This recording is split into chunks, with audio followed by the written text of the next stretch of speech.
వెంకటేష్ అని నేను బీసీసీఎల్ కార్యదర్శిగా తెలుగుదేశం పార్టీలో పనిచేస్తున్నాను. గత 15 రోజుల క్రితం నుంచి పవన్ కుమార్ రెడ్డి అనే వ్యక్తి మా గ్రామంలో సచివాలయ సెరికల్చర్ అసిస్టెంట్గా పనిచేస్తున్నాడు. అతను ఆర్టీకే కేంద్రాన్ని వైఎస్ఆర్సీపీ సర్పంచ్ ఇంట్లో ఉన్నది కాబట్టి అక్కడి నుంచి ఇక్కడైనా బయటకు షిఫ్ట్ చేద్దామని నేను 15 రోజుల నుంచి డిమాండ్ చేయడం జరిగింది. జరిగిన విషయంలో అతను చాలా దురుసుగా ప్రవర్తిస్తూ కూడా 15 రోజుల నుంచి ప్రవర్తిస్తున్నాడు.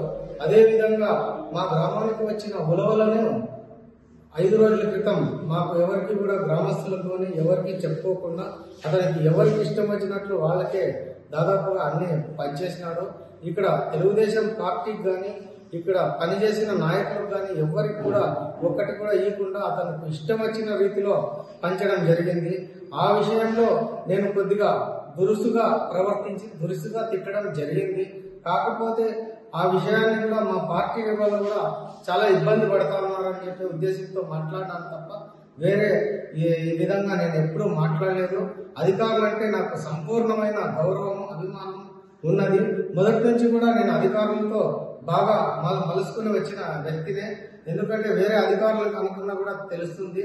ఇలా ఇతను ప్రవర్తించినాడు కాబట్టి నాకు ఏదో టెంప్ట్లో నేను మాట్లాడినాను తప్పితే ఇంకా అతన్ని దురుద్దేశంగా మాట్లాడాలనే ఉద్దేశంతో నేను మాట్లాడలేదు. కాబట్టి అతనికి కానీ అతని మళ్ళా వేరే అధికారులకు కూడా పార్టీ వాళ్ళకి కానీ నేను బేషరతుగా క్షమాపణ చెప్తానని తెలియజేస్తూ సెలవు తీసుకుంటున్నాను.